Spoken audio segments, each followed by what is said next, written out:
உத்தமமாய் நடக்க வைப்பவரே நம்மை ஸ்தோத்திரிக்கிறோம் என்று புதிய நாளிலே நாம் தொடங்குவோம்.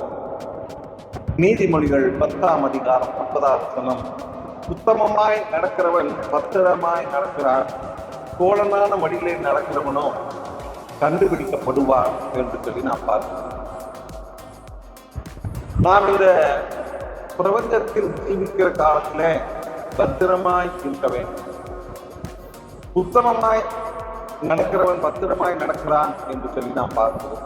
நாம் தேவனுக்கு முன்பாகவும் மனுஷனுக்கு முன்பாகவும் உத்தமமாய் நடக்க வேண்டும். கர்த்தருக்கு உண்மையுள்ளவர்களாக ஜீவிக்க வேண்டும். நாம் எந்த மனுஷரையும் வஞ்சிக்க கூடாது. நாம் நம்முடைய நடையில் உறுதியாயிருக்கும் தேவனுடைய தெய்வீக பாதுகாப்பும் கிடைக்கும். நாம் கீழே விழுந்து விடாதவாறு பத்திரமாய் நடக்க வேண்டும். நாம் நடக்கும் பாதை நீதியின் பாதையாயிருக்கட்டும்.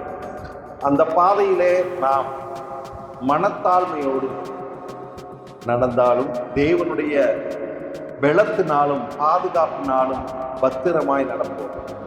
சாத்தானுடைய சோதனைக்கும் நாம் பயப்படாமல் கர்த்தருடைய சர்வாயுத வர்க்கத்தை நாம் தரித்திருப்பதனால் நமக்கு சத்துரு மூலமாய் ஒரு சேதமும் வராது. இந்த உலகத்தின் பிரச்சனைகளும் நம்மை மேற்கொள்ளாது. மனுஷனுடைய நிந்தைகளும் நம்மை நெருங்காது. நாம் ஜீவிப்போம். ஆமென்.